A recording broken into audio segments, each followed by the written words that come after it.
Hello everybody, so starting a new video under this quick revision series under 10 minutes. So this is video number 5 and this will talk about other and special marriage. So this comes from paper 1 and the topic is 2.3. So actually this is not exactly the keyword given in the syllabus of topic 2.3, but you can consider this as a sub keyword form. So if you see there in the topic in the syllabus, it's a type of marriage. So under that you can study about this. So if we talk about, yes, Telegram is the single most channel where you can find all the details. Join over there, and you will get all the new updates made before videos, current affairs, and the various case studies and whatnot. Everything will be posted over there day on day out, right? So please do join over there. Please consider as a one single platform for all the information regarding this channel. Moving, let's say talk about some specials and other kind of marriage. So the first one is called polyandry. So this is kind of a special type of marriage where you will see that there is kind of mixture of polygamy and polyandry. So let's talk about this. So a man has multiple wives and woman has multiple husbands and at any given point of time. So this is called polyandry. And it's a very rare, but it's still in some culture, especially in African countries, you can see African tribes, I would say, not a country, where you can see such cultures are under such cultures these practices are there as a form of marriage. And one big reason that is there for this such practices is that women get many and she chooses the best for the offspring. So this is kind of very specific reason for that. But again, I would say this is very rare, and nowadays, even if some culture were following this kind of practices for marriage, but still now it is not so prevalent, and hence it is kind of like a special type of marriage. Okay, let's talk about group marriage. So have I post? Okay, group marriage. So group marriage is kind of a very special kind of marriage, and it is also referred as conjoint marriage, and it's kind of a marital arrangement where three or more adults enter into sexual, affective, romantic, and otherwise intimate short and long-term partnership. And this kind of setup is called group marriage, and generally they share in any combination of finance, residence, care, and teamwork. So this is kind of standard definition for group. You can understand and you can frame and define in your own way. Please make sure that you write these keywords to define this group marriage. That's a basic thing. Again, I would say yes, group marriage is kind of a polygamy. Okay, so let's talk about fictive marriage. So it is nothing called fictitious marriage, I would say. It's a legal marriage that allows both the partner to acquire social benefit without family being settled. So as you know, for a kind of a marriage, having one condition is having a family, right? So just to kind of not looking into that purpose, they just have some legal marriage systems where both partners can acquire certain social benefit that they are looking for. And this is kind of very prevalent. I would say not America, I would say including Mexico and Canada. If I can give you one example, US national and immigrant sometimes marry in order to get the immigrant to stay over there in the country, right? So again, this is a kind of a good example to quote if you are quoting for fictitious marriage, and make it that it is a kind of legal and to acquire certain social benefits. So you should write these two keyword in your definition to define a fictitious or fictive marriage. Moving to the next, there's another form of special marriage called ghost marriage. So I know you would be surprised to know, but let's talk about this. So in various culture, it is kind of being practiced. So if I give you one example called New York practice, New York is a kind of some culture where practice this form of leverage, and it's called ghost marriage. So we'll talk about leverage. So leverage is nothing but when an elder brother dies without fathering a children, then one of his younger brother has right to marry his widow. So that is just one part. And second part is that if childs are born out of that union, and then the child is considered as the offspring of the deceased brother. So this is kind of a ghost marriage, I would say. And the leverage is that a marriage where the younger brother has right to have a union with a brother's wife. That's called leverage. So this is part. If I can give you one great example, in Dakshin Kannada, marriage of the dead also take place, and if you means they believe that kind of those who died during birth never get moksha until marriage takes place.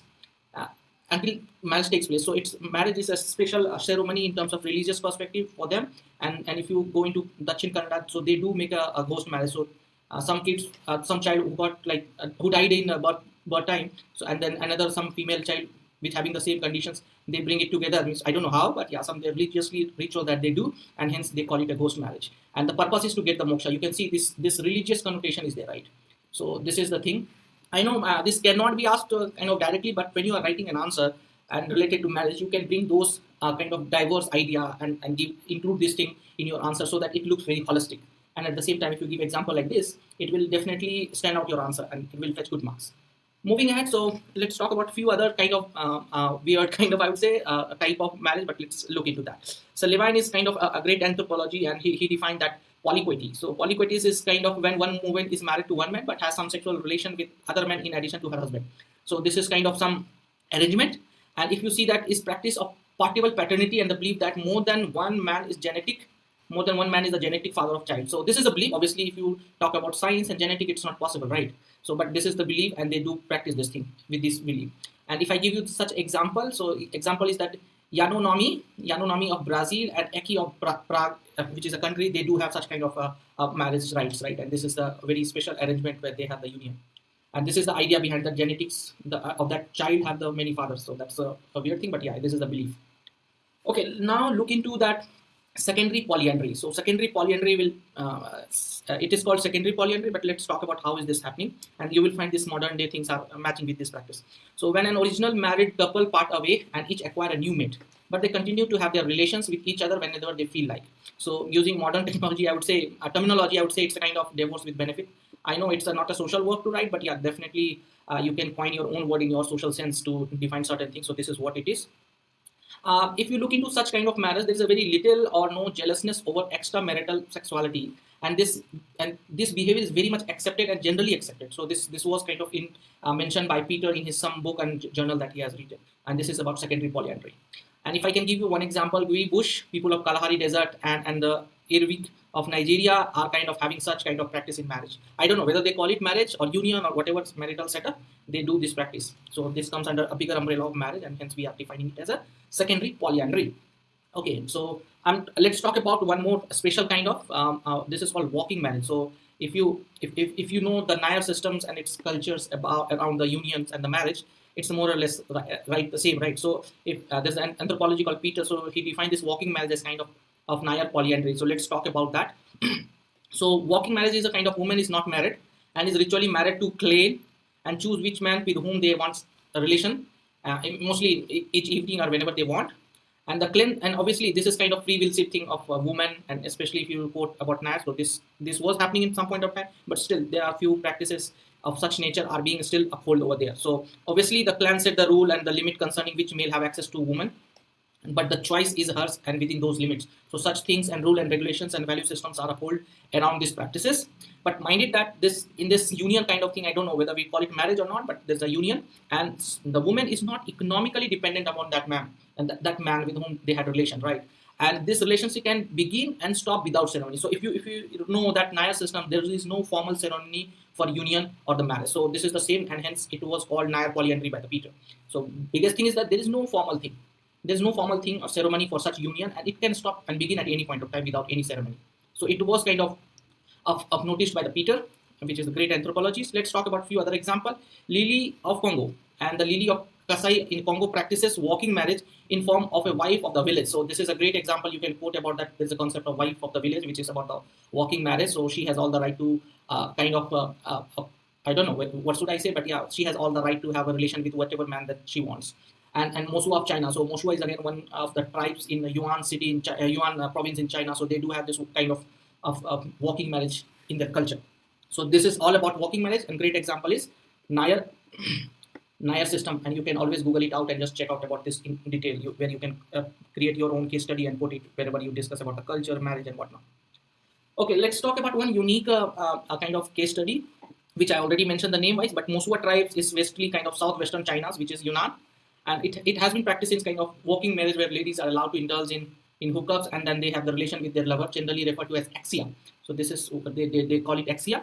And mind it that these unions, this is the union between a man and woman, right, at a time, right, may and may not result in child, right, but they nearly never result in marriage. So this is not any kind of formal, but they have certain kind of rule regulation to have the relation with any man, and hence it is called walking marriage. So if we talk about this, the modernity and whatnot, so let's talk about that. The progressive as existence of Mosua tribe sounds, but may believe it on the verge of extinction. So this is the reason that nowadays, because of various progressions and the modernity and all sorts of things, this is kind of verge of extinction due to lack of its practicality, obviously. So if we talk about marriage, so 2-3 things are very purpose of marriage is first is called family, and second is called offspring, right? So in these two conditions, these walking marriage is not satisfying, right? And yeah, it was custom in their culture, but it's, if you look into the bigger term, it's not kind of satisfying these two conditions, and because of many other modernity and progressive reasons, it's at the verge of extinction, and because of its practicality. And one thing, that overall lack of career option for women who are expected to be the master of their house and invest their energy in child rearing. So this is lacking over this in this system, right? So woman does not belong to anywhere, and if like kind of childs are there, then the child is not having kind of any defined paternal lineage and whatnot, right? So these because of all sorts of complications, it's at the verge of extinctions.